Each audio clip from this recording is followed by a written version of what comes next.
ጤና ይስጥልን ክቡራን የዩቲዩብ ቤተሰቦች፣ የሰዓቱን አጫጭር መረጃዎች እየቀርብ ያለው እስከ ፍጻሜው አብራችሁን ቆዩ።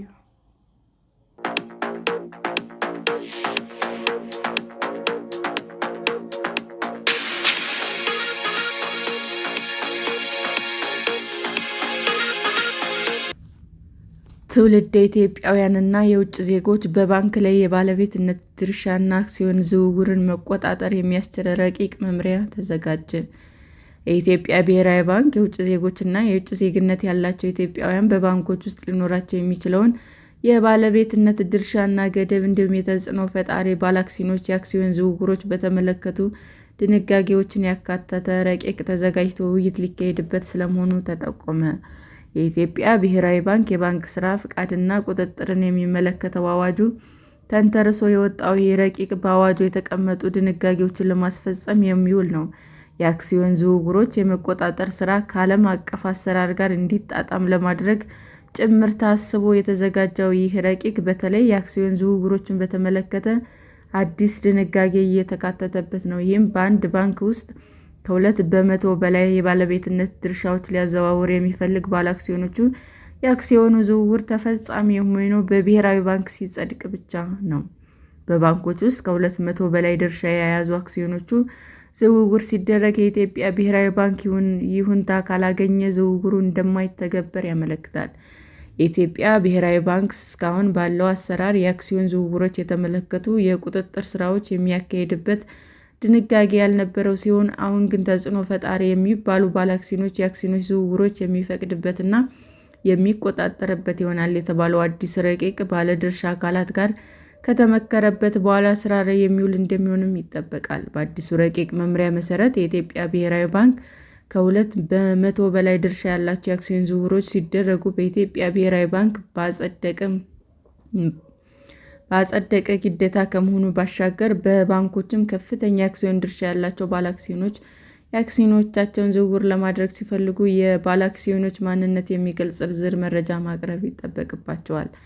መመሪያው ሌሎች በአስገዳጅ መፈጸም አለባቸው ብሎ ከደነገጋቸው ውስጥ የአክሲዮን ዝውውር ሲደረግ ቢያንስ በኦዲት የተደገፈ 3 ዓመታት የሂሳብ መግለጫዎች መቅረብ ይኖርበታል የሚል ይገኝበታል። የአክሲዮኖችም የሚገዛው አካልም ለአክሲዮኖች ገዢ የሚውለው ገንዘብ ምንጩ መጠቀስ እንደሚኖርበት ብሔራዊ ባንክ ያሰናዳው አዲሱ ረቂቅ መመሪያ ውስጥ ተካቷል። በመመሪያው የተጠቀሱ ድንጋጌዎች ተሟልተውና ይሁንታ ተሰጥቷቸው የአክሲዮን ዝውውሮች ከተካሄዱ በኋላ ቢሆንም ብሔራዊ ባንክ እነዚህ ዝውውሮችን በተመለከተ ጣልቃ የመግባት መብት እንደሚኖረው ረቂቁ ያመለክታል። የኢትዮጵያ ብሔራዊ ባንክ የአክሲዮን ባለቤቶች በተለይ አንድ ባለ አክሲዮን በአንድ ባንክ ውስጥ ሊኖረው የሚችለውን የባለቤትነት ድርሻ መጠን በተመለከተ በግለሰብ ደረጃ የሚመዘገብ ባለአክሲዮን ከባንኩ ጠቅላላ አክሲዮኖች ውስጥ መያዝ የሚችለው 7 በመቶ ድርሻ እንደሆነም አመልክቷል። የባንክ ሥራ ፈቃድና ቁጥጥር አዋጅ ከመሻሻሉ ቀደም ብሎ አንድ ባለአክሲዮን ባንክ ውስጥ ሊኖረው የሚችለው የባለቤትነት ድርሻ ከ5 በመቶ በላይ መሆን እንደሌለበት የሚደነግግ እንደነበረና ይታወሳል። ሰሞኑን ይፋ በሆነው ረቂቅ ግን ግለሰብና ባለአክሲዮኖች የባለቤትነት ድርሻ እስከ 7 በመቶ ድረስ መሄድ የሚችል መሆኑ ነው።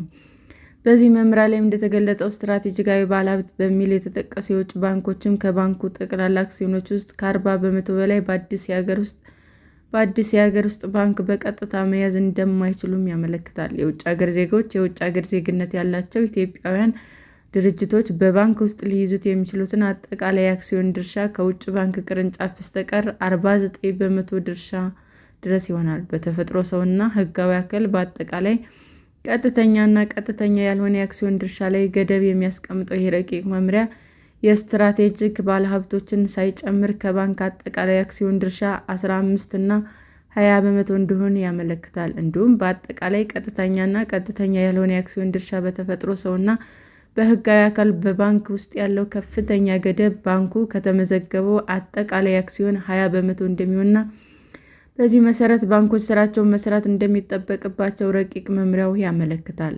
10 በመቶ ወይም ከዚያ በላይ የባለቤትነት መብት ያለው አካል ወይም ማንኛውም ሕጋዊ አካል መጠን የደረሱ ልጆችን በባንክ ውስጥ አክሲዮን ካላቸው እንደ አንድ ባለአክሲዮን የሚቆጠር እንደሚሆንም በረቂቁ ተጠቅሷል።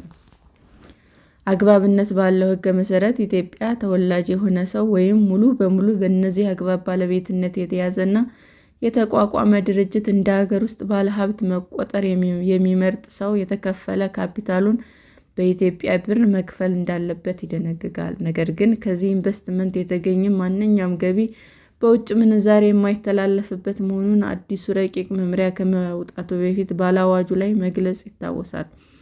ቀደም ብሎ በሰጠው ድንጋጌም ሆነ በአዲሱ ረቂቅ መመሪያ ለውጭ ዜጎች የተለያዩ መስፈርቶችና ሊያሟሉ ይገባቸዋል ያላቸውን ጉዳዮች ረቂቅ መመሪያው በግልጽ አስቀምጧል። የኢትዮጵያና የውጭ አገር ዜጎች በተመለከተ ሕጋዊ እውቅና ባለው አካል የተረጋገጠ ሕጋዊ ፓስፖርት፣ ቅጂ አድራሻ ቁጥሮችና የተመዘገቡ ካፒታል ዋጋ ጉልህ የሆነ የአክሲዮን ድርሻ ያላቸው ሕጋዊ ባለአክሲዮኖች ይፋ ማድረግም ይኖርባቸዋል። ረቂቅ መመሪያ ተጽዕኖ ፈጣሪ የሚላቸውን ባለአክሲዮኖችም የአክሲዮን ዝውውሮችንም የመመርመር ስልጣን የሚሰጠው ሲሆን በዚህ የኢትዮጵያ ብሔራዊ ባንክ ምርመራው መሰረት የሚገኙ ግድፈቶች ላይ እርምጃ እስከሚወስድ ይደርሳል። የአክሲዮን ዝውውሮች በሐሰተኛ መረጃ ላይ የተመሰረተ ሆነው ከተገኙም እነዚህ በሐሰተኛ መረጃ ላይ የተመሰረቱት የአክሲዮን ዝውውሮች ላይም የሚሽር ስለመሆኑም ረቂቁ ያመለክታል። ይህንንም መመሪያ ለማስፈጸም ባንኮች የተጣለባቸው ሌላው አስገዳጅ ሁኔታ የከፍተኛ ባለአክሲዮኖች መረጃም በየሩብ ዓመቱ ማቅረብ የሚጠበቅባቸው ይሆናል። ሰላም ጤና ይስጥልን ውድ የዩቲዩብ ቤተሰቦቼ እንዴት ናችሁ? አዲስ ጀማሪ ነኝና ሰብስክራይብ ያደረጋችሁ አበረታቱኝ። አመሰግናለሁ። ብርሃን የዩቲዩብ አድማጮቻችን ለሰዓቱ ያቀረብኩላችሁ አጫጭር መረጃዎች ይህንን ይመስል ነበር። በሌላ መረጃ እስክንገናኝ ሼር፣ ላይክ፣ ሰብስክራይብ እንዲሁም ቢቀርብልን የምትሉት መረጃ ካለ ኮሜንት እያደረጋችሁ ቸር ቆዩን።